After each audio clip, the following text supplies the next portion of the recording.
যাকেই বিদেশি হিসেবে চিহ্নিত করা হবে তাকেই সরাসরি বাংলাদেশে পুশিন করা হবে। কোনো আইনি অনুমোদনের প্রয়োজন নেই। ভারতের আসাম রাজ্যের মুখ্যমন্ত্রী হিমন্ত শর্মা রাজ্যের আইনসভায় ঘোষণা দিয়েছেন, যাকেই বিদেশি হিসেবে শনাক্ত করা হবে তাকে সরাসরি বাংলাদেশে পুশিন করা হবে। এই প্রক্রিয়ায় কোনো ধরনের আইনি অনুমোদনের প্রয়োজন হবে না।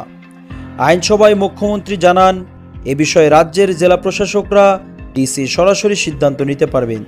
এক্ষেত্রে 1950 সালের একটি পুরনো আইন পুনরায় কার্যকর করা হয়েছে, যার বৈধতা এবং ভারতের সুপ্রিম কোর্ট স্বীকৃতি দিয়েছেন বলে দাবি করেন তিনি। এছাড়া যেসব ব্যক্তিকে রাজ্যের ফরেনার ট্রাইব্যুনাল বিদেশি ঘোষণা করেছে তাদের ক্ষেত্রেও একই পদ্ধতিতে বাংলাদেশে ফেরত পাঠানো হবে। তিনি বলেন, এরই মধ্যে ফরেনার ট্রাইব্যুনালের আদেশের ভিত্তিতে প্রায় 350 জনকে বাংলাদেশে পুশিন করা হয়েছে। তিনি আরও বলেন, 2024 সালের অক্টোবর মাসে ভারতের সুপ্রিম কোর্টের একটি ঐতিহাসিক রায়ে বলা হয়েছে, 1971 সালে 24শে মার্চের পর যেসব ব্যক্তি আসামে প্রবেশ করেছেন তারা ভারতের নাগরিক হিসেবে বিবেচিত হবে না। প্রধান বিচারপতি DY চন্দ্রচূড়ের নেতৃত্বে 5 সদস্যের বেঞ্চে এই রায় দেন। রায়ে আরও বলা হয়, 1971 সালের 24শে মার্চের পর আসামে যারা প্রবেশ করেছেন তাদের কোনো ধরনের ছাড় বা ব্যতিক্রম দেওয়ার কোনো সুযোগ নেই।